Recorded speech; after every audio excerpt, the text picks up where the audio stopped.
സ്വകാര്യ കാറുകൾ സ്ഥിരമായി അല്ലാതെ കുടുംബാംഗങ്ങളോ മറ്റുള്ളവരോ ഓടിക്കുന്നത് കുറ്റകരമല്ലെന്ന് ട്രാൻസ്പോർട്ട് കമ്മീഷണർ CH നാഗരാജുവിന്റെ വിശദീകരണം. ഒരാളുടെ പേരിലുള്ള വാഹനം സൗജന്യമായോ അല്ലാതെയോ മറ്റൊരാൾക്ക് ഓടിക്കാനാകില്ലെന്നായിരുന്നു അദ്ദേഹം ആദ്യം പറഞ്ഞത്.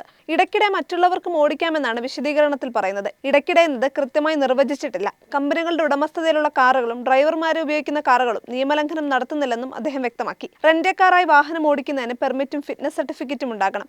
ഇത്തരം വാഹനങ്ങളുടെ നമ്പർ പ്ലേറ്റിൽ കറുത്ത പശ്ചാത്തലത്തിൽ മഞ്ഞ നിറത്തിലാണ് നമ്പർ എഴുതേണ്ടത്. ഡ്രൈവറുള്ള മോട്ടോർ ക്യാബായി ഉപയോഗിക്കുന്ന വാഹനങ്ങൾ മഞ്ഞ ബോർഡിൽ കറുത്ത നിറത്തിലാണ് നമ്പർ എഴുതേണ്ടത്. മോട്ടോർ വാഹന വകുപ്പ് ടാക്സി ഡ്രൈവർമാരുടെയും ഓട്ടോ ഡ്രൈവർമാരുടെയും യോഗം വിളിച്ചുകൂട്ടി ഇങ്ങനെ അനധികൃതമായ റെന്റ് കാർ സർവീസ് നടത്തുന്ന വാഹനങ്ങൾ കണ്ടെത്തി നടപടി സ്വീകരിക്കും. സ്ഥിരമായി കാർ മറ്റുള്ളവർക്ക് നൽകുന്നതും അനധികൃതമായി എയർപോർട്ട് ടാക്സിയായി ഓടുന്നതും ഓൺലൈൻ ടാക്സിയായി സർവീസ് നടത്തുന്നതും നിയമവിരുദ്ധമാണ്. ഇത്തരം കുറ്റം ചെയ്യുന്നവർക്ക് പിഴ ചുമത്തും. ആവർത്തിച്ചാൽ RC സസ്പെൻഡ് ചെയ്യും. വീണ്ടും ആവർത്തിച്ചാൽ RC റദ്ദാക്കുമെന്നും ട്രാൻസ്പോർട്ട് കമ്മീഷണർ അറിയിച്ചു.